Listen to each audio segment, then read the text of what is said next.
In today's video, man, I'm going to be showing you guys the fastest way to unlock Dark Matter Camo in Black Ops 6 multiplayer. I'm going to be showing you guys the easiest way to unlock some of the most difficult challenges in the game, from the standard basic camos to the gold challenges, diamond, dark spine, and all the way up to Dark Matter. These are going to be tips and tricks on the fastest way to do some of the most annoying camos, the best ways to get the headshots and stuff like that. Obviously, you got to get headshots with pretty much everything in the game. I'm going to be showing you guys my sensitivity that I use to get headshots, some of the best tips for aiming and stuff like that, the best maps, etc. All right, guys, so what you want to do is, and obviously, man, I want to also add this as well. I have gotten the mastery camo in Call of Duty for 7 straight years, so I do this a lot, guys. I do understand how to unlock camos and the fastest way, the easiest way. This is probably the best guide that you're going to get on YouTube when it comes to unlocking the mastery camo in Black Ops 6. So what you want to do is, guys, when it comes to your aiming, man, you want to go to the settings, you want to go to controller. I play on 7.7. If you do want to lower it to like 7.7 or something between 6 and 8, I highly recommend that. Probably 7 at the highest if you want to get those headshots a little bit easier, so your aim will be tighter. You also want to go to your aiming, and you want to go to your aim and advanced settings. I do use linear aim response curve, and I also use the aim response curve slope scale all the way down to 0. This definitely helps out as well.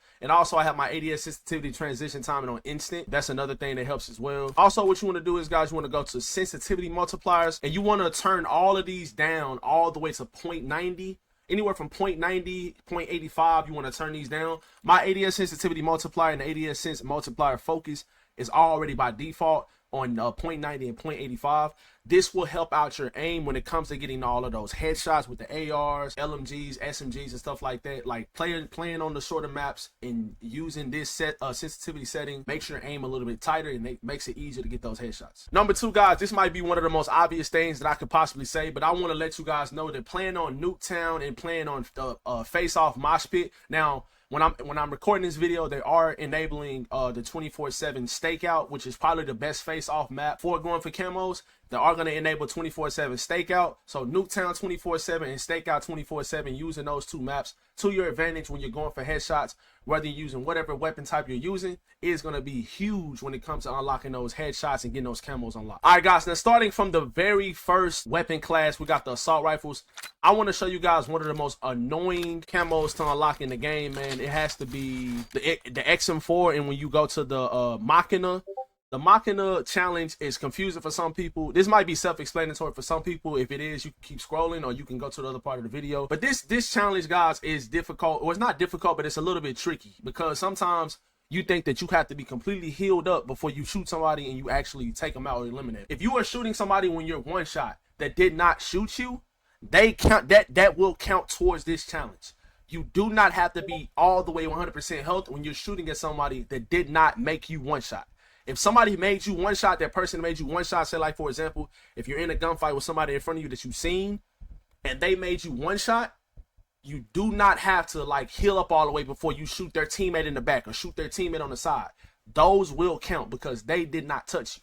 I just want to make that clear with you guys, because that is a challenge that you do not have to shoot everybody when you're 100% healed up all the way. I just wanted to make that clear with you guys, because this challenge has been in other Call of Duties in the past, and I learned that probably about 3 or 4 years ago. You do not have to shoot people all the way 100% health. Now, coming in with the AK-74, man, I am going to show you guys this camo right here, the Vengeance camo, the 20 kills with the underbarrel launcher. It's pretty self-explanatory. It's pretty easy. You can use this in core, and you can, obviously, you probably want to use it in hardcore, because some players use it flakjacking and stuff like that. Is going to be a little bit annoying. But using it in the core on the stakeout playlist or Nuketown, whatever you want to use, this thing is actually pretty overpowered. Say like, for example, if you get like domination on Nuketown, hardcore domination especially, you can just sit in the house and wait till some players get on B flag, and then you can just shoot your grenade launcher at B.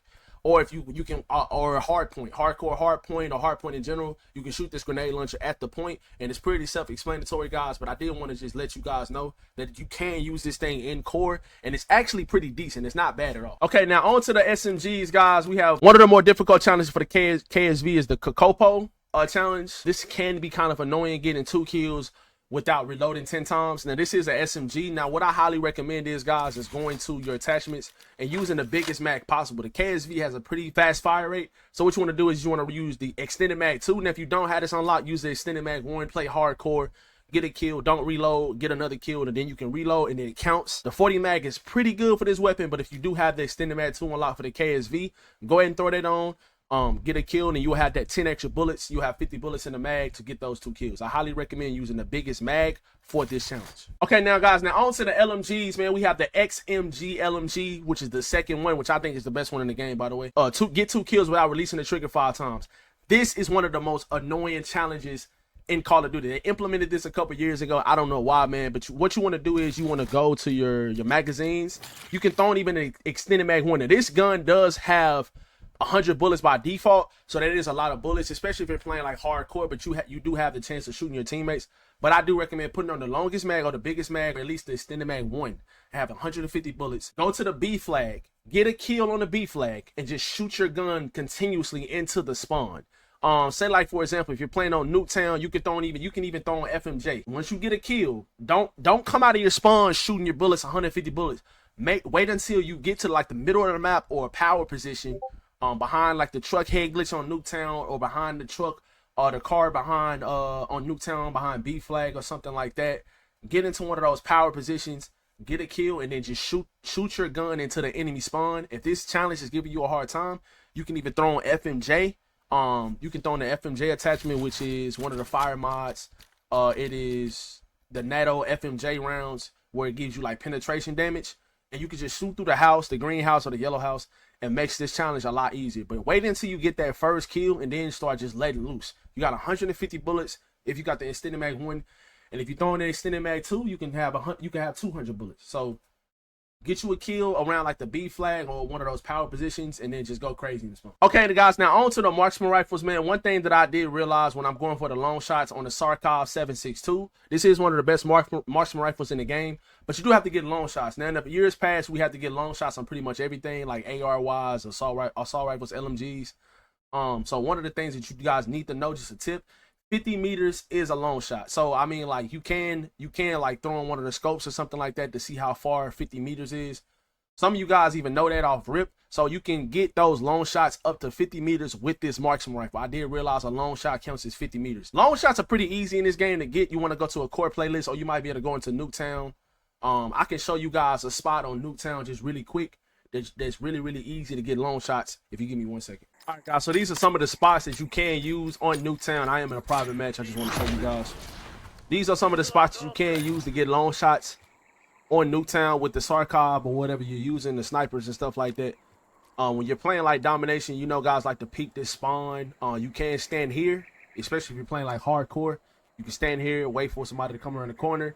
If they're down there by this other fence down here in this area down here, you can hit those guys, and you always can live ping as well. If you're trying to get those long shots, you can tap up on your D-pad. I don't know what it is on the keyboard and mouse. When you're playing on controller, you can press up, and you can see how far away those headshots are. You can see the meters up there. Like I said, 50 meters is long enough for a long shot.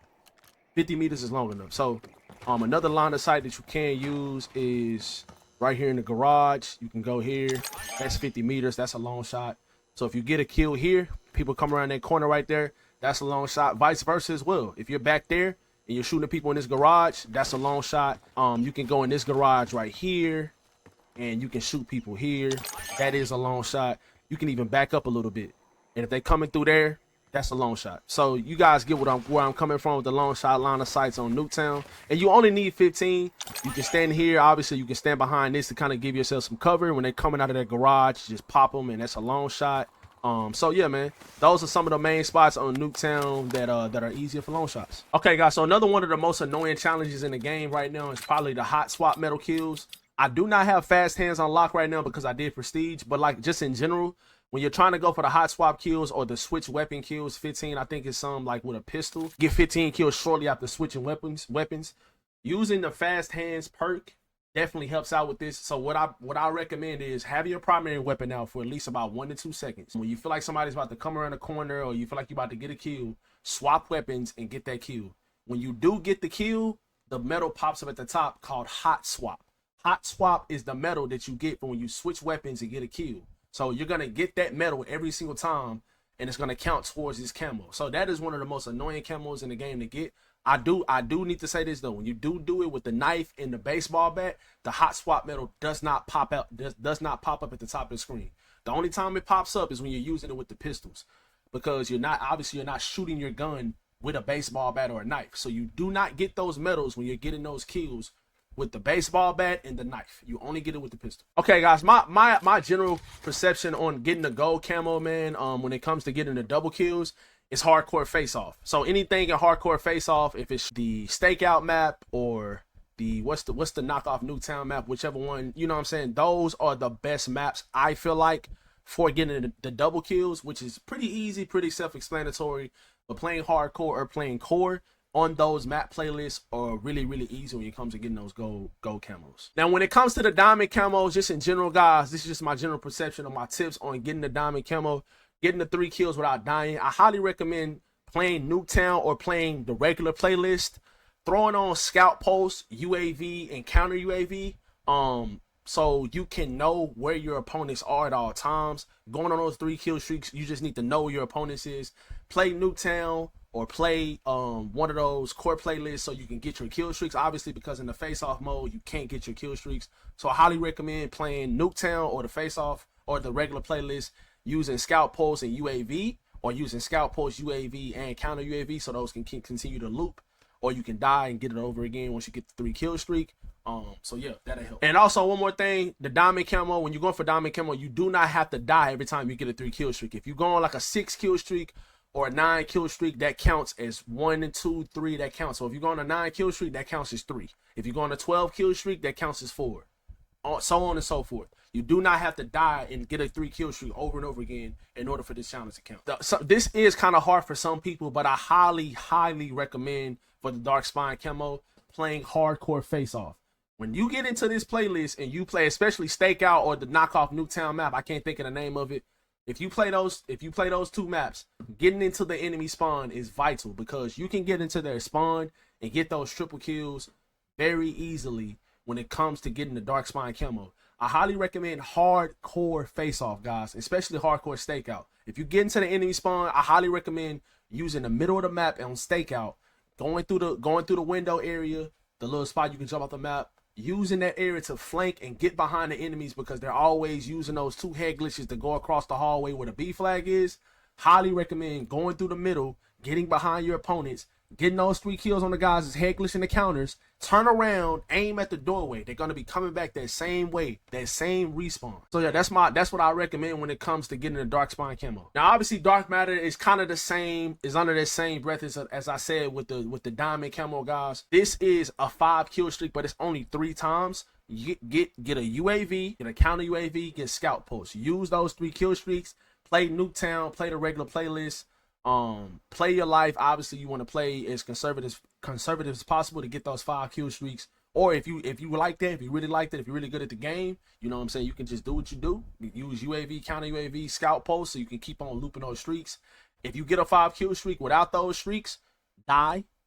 Or you can continue using them. Like I said, if you go on a 10 kill streak, that counts as 2. If you go on a 15, you're already done with the camo. So if you go on 5 kill streak and you still got your UAV and counter UAV and scout post, use that in your next life so you can know where people are and kind of loop those streaks, and you'll get those 5 kills without dying 3 times pretty quickly. All in all, guys, I have had a lot of people asking me, do I think if dark matter is worth going for in this game? And I highly recommend, man, if you like camo grinding, obviously dark matter kind of just looks the same every single year, but this is like the general resumption of dark matter camo. In this game, it does have the red little like matter going through when you shoot your gun, and I feel like it's absolutely phenomenal. I'm excited this year to use dark camo on all of my weapons, dark matter camo. Let me know if you guys want me to go for nebula camo and give a camo guide on that. But that's pretty much it for the video, guys. If you have any questions at all about the dark matter camo or any camos in the game in multiplayer, leave it down below in the comment section. Subscribe to the channel if y'all are new, man. Turn y'all notice on. We go live on YouTube. I will be going crazy in Warzone this year and multiplayer in Black Ops 6. I appreciate all the love, guys. All the new content will be on the channel, guys. I'll be live on Kick as well, my Kick streams, and links at the top of the description. I'll be live on there. That is my main platform when it comes to streaming. Drop a follow on the Kick, subscribe to the channel, and I'll catch you guys in the next video. Peace.